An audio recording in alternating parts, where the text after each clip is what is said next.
सांगली पोलिसांची मोठी कारवाई. खुनासह मोक्का गुन्ह्यातील 7 वर्षापासून फरार असलेला आरोपी अखेर जेरबंद. विश्रामबाग येथील गाजलेल्या खून प्रकरणातील मुख्य आरोपीला स्थानिक गुन्हे अन्वेषण शाखेने आष्ट्यातून घेतले ताब्यात.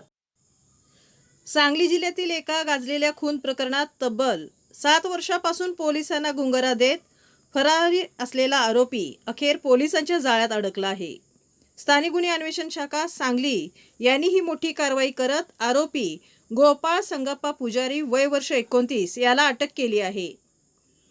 पोलीस अधीक्षक तुषार दोशी आणि अप्पर पोलीस अधीक्षक कल्पना बारोकर यांच्या मार्गदर्शनाखाली स्थानिक गुन्हे अन्वेषण शाखेचे पोलीस निरीक्षक संजीव झाडे यांनी फरार आरोपीचा शोध घेण्यासाठी विशेष पथक नियुक्त केले होते. या पथकाचे नेतृत्व पोलीस उपनिरीक्षक महादेव पवार यांनी केले.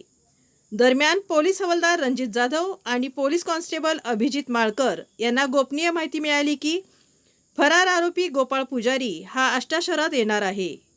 मिळालेल्या माहितीच्या आधारे पोलिसांनी आष्टा एसटी स्टँड परिसरात सापळा रचला.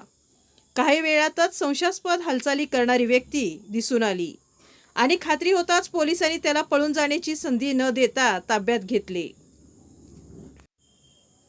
विश्रामबाग पोलीस ठाण्यातील गुन्हा क्रमांक 124/2019 मध्ये भारतीय दंड संहितेचे कलम 302, 307, 120 ब, 143, 147 आर्म्स ॲक्ट तसेच मोक्का कायद्याअंतर्गत गुन्हा दाखल आहे.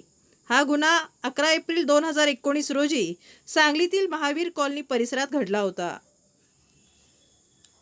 जॉय ग्रुपच्या वर्चस्वाच्या वादातून महेश नाईक यांचा चाकूने खून करण्यात आला होता, तर गणेश बबलादी यांच्यावर जीवघेणा हल्ला करण्यात आला होता. या प्रकरणात एकूण 15 आरोपींचा समावेश होता. त्यापैकी 14 आरोपींना यापूर्वीच अटक करण्यात आली होती. मात्र गोपाळ पुजारी हा गेली 7 वर्ष फरार होता. या यशस्वी कारवाईत पोलीस उपनिरीक्षक महादेव पवार, पोलीस हवालदार रणजित जाधव, अतुल माने, प्रकाश पाटील, संदीप पाटील, श्रीधर बागडी, अभिजित माळकर, ऋषिकेश सदामते, विनायक संधी तसेच सायबर पोलीस ठाण्याचे कॅप्टन गुंडवाडे, विजय पाटणकर आणि अजय पाटील यांनी सहभाग घेतला. सध्या आरोपीला पुढील कारवाईसाठी विश्रामबाग पोलीस ठाण्याच्या ताब्यात देण्यात आले आहे.